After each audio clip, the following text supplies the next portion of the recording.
Pastor Keion Henderson, a well-known pastor out of Houston, is going viral right now because he hushed a singer that was screaming during a live service. Okay, we're gonna hop into this video and get to the bottom of this and figure out if this was actually deemed okay or not. And I believe by the end of this video, we will have our answer. Okay, so let's go ahead and hop into this. But before we do me a quick favor. Hit that like button for the YouTube algorithm, okay, so this video can reach more people like yourself. And if you're not already subscribed to the channel, go ahead and hit that subscribe button and let's hop into this video right now. I lift my hands in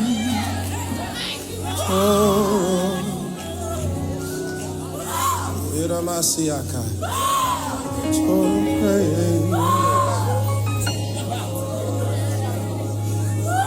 I lift my hands in. Shh. Hey. Stop her. Hush, hush. Silence in the name of Jesus. I lift my hands in total. The only voice I want heard is his. Wow. Oh, praise.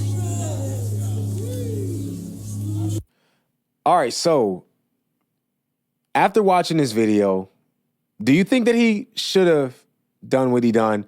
Was it okay? Was it necessary to do what he did? Let's talk about it real quick, okay?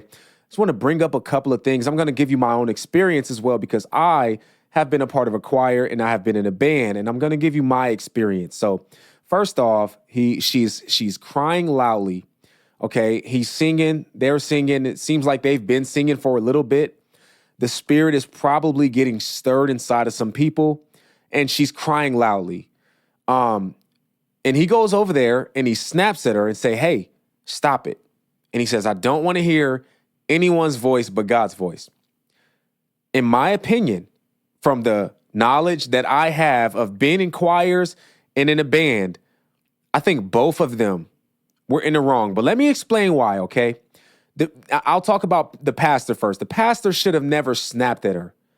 And he should have never pointed at her and did it that openly, okay? He could have walked over to her and put his hand over his mic and said, hey, no, this is not the place to do that. I need you to tone it down just a little bit. We are having a service. I get it. You may be in a spirit, but you have to remain professional. We're not only doing this for ourselves, we're doing it for other people. And you can get caught up in the spirit. You can get caught up in how you feel. But you also have to have the understanding that people are watching. They're here for a service. And if you're screaming very loudly like this, it can get in the way of the service. Okay. So I think he was wrong for snapping at her and doing it so openly. But at the same time, I think the singer should have understood the fact, yes, you have this feeling, you're feeling the spirit. There's something in her that's wanting to cry out. That's perfectly fine. But you have to understand that you are on stage. You have a microphone or you have some kind of amplification so that the entire church can hear you. You have to understand that, and you have to either remove yourself. If you can't handle it, remove yourself, or you got to figure out how to calm down and get quiet. And you can, if you want to cry, you can try to do it quietly because you are on set, you are on stage. It is a distraction when you're extremely loud. Everyone's going to look at you and figure out what's going on with you, okay? Now, there are going to be a group of people that say you can't help but give God this praise. You can't help but cry. You can't help but speak very loudly. You can't help but speak in tongues. And my answer is you absolutely 100% can, okay? Now, let me tell you why you can. First of all, you're in control of your body. There's no point in time when the spirit is in us and it's active and moving where we have no control over our body. We don't do things autonomously, okay? You can still walk, you can still breathe, talk, cough, smell, everything. You're in complete control of your body, even when you have a heightened feeling of the spirit, okay? Me personally, I've been in a band and I've sung in a choir. Both times I've felt the spirit very strongly. But it was one particular time when I was playing with my brother. Me and him played together, and I was crying and I was feeling the spirit, and I stopped playing. Okay, because everyone was crying and feeling the spirit. It was a moment of pure soaking of the spirit. But I was playing the keyboard and I stopped playing. And my brother looked at me and said, "Hey, what are you doing? You have to keep playing because you're the music maker. If I stop playing, there's no more music. You're the music maker. You have to keep playing, even though you feel the spirit just as strongly as everyone else, even though you need this moment just as much as everyone else. When you are on that stage and you're performing some kind of task for the church, you have to remain professional. That's just the bottom line to it, okay? Now, I want to show you guys a video of Pastor Keion explaining why he had to do what he did. Before you make a complete judgment, let's watch this video and let's see why he actually thinks he had to do what he did. Are offended by order. It's my responsibility to maintain it. Sometimes I can let a thing happen, but when God says do something different, let the Spirit hear what he has to say to the church.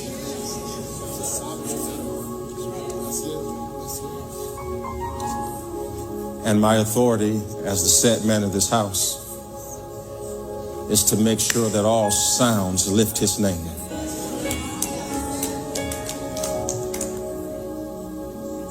And that no sound would distract from the glory that he wants to impart into this house. And this is a sacred moment. A moment that requires us to do something different than what we normally do. You know how to scream, but do you know how to be still?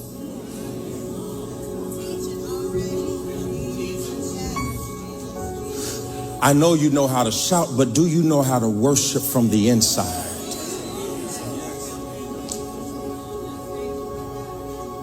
This is where the joy of the Lord comes from. For sometimes he is a roaring lion, and sometimes he is as harmless as a dove. Open your Bible. You got to listen to a couple of things that he said. He said, sometimes we have to do things differently. And he felt that this was a moment of sacred silence. Okay. And I'm not saying that how he did it was okay. I think how he did it was wrong, but I think ultimately what he did was acceptable. And he said, when he said we got to do things differently, that lets you know that oftentimes in this church, people are screaming. Oftentimes in this church, people are loud. Like he said, you can be loud, but can you worship in silence and spirit? And so in his mind, he felt as the pastor and what was going on in the church, that this was a time of sacred, silent soaking. Okay, 3 S's, sacred, silent soaking. And the singer felt otherwise, and he felt that the Spirit of God was telling him to go over there and silence her. Whether or not that was the truth, we don't know. That's what he felt. And so, but he was saying that this happens often at the church. Now, there is actually some evidence that may actually support what he's saying about this happening at the church. Let's go ahead and check that out real quick.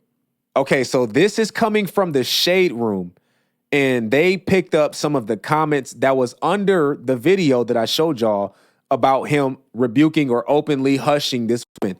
Okay, this was some of the comments in the comment section. It says this from some lady. It says, "Service was good. I was disappointed at first until I realized it's the same spirit that holler every Sunday." So apparently she does this every Sunday. Another person said, "It is the same lady that holler every Sunday. God told her it is time to be quiet."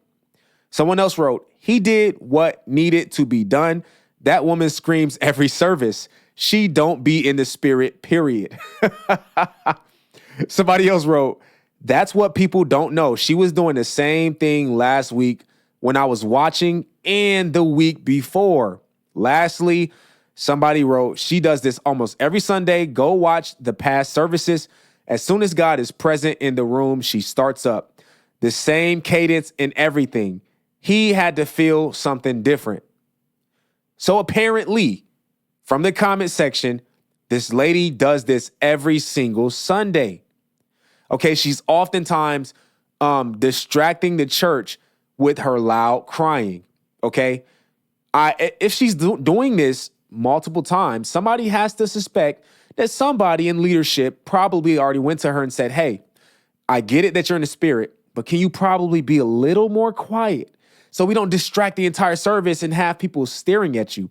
And after someone does this multiple times, as you guys may know, you've been to services, you go to church, it starts to get annoying, right? It starts to get a little bit annoying when someone's constantly doing something that distracts the service. So as a pastor of that church, what we saw could have been a result of her constantly doing this every single week and the pastor getting fed up and say, hey, we are doing something different this Sunday. The Spirit is here. I don't want you to ruin this moment.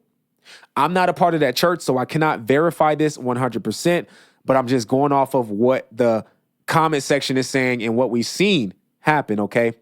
Now, lastly, before we get to the conclusion of this, let me say, we have to be wise when it comes to being in service. You need to wholeheartedly, honestly, with all your heart and intent, worship God, okay? Don't fake it. God knows when you're faking it.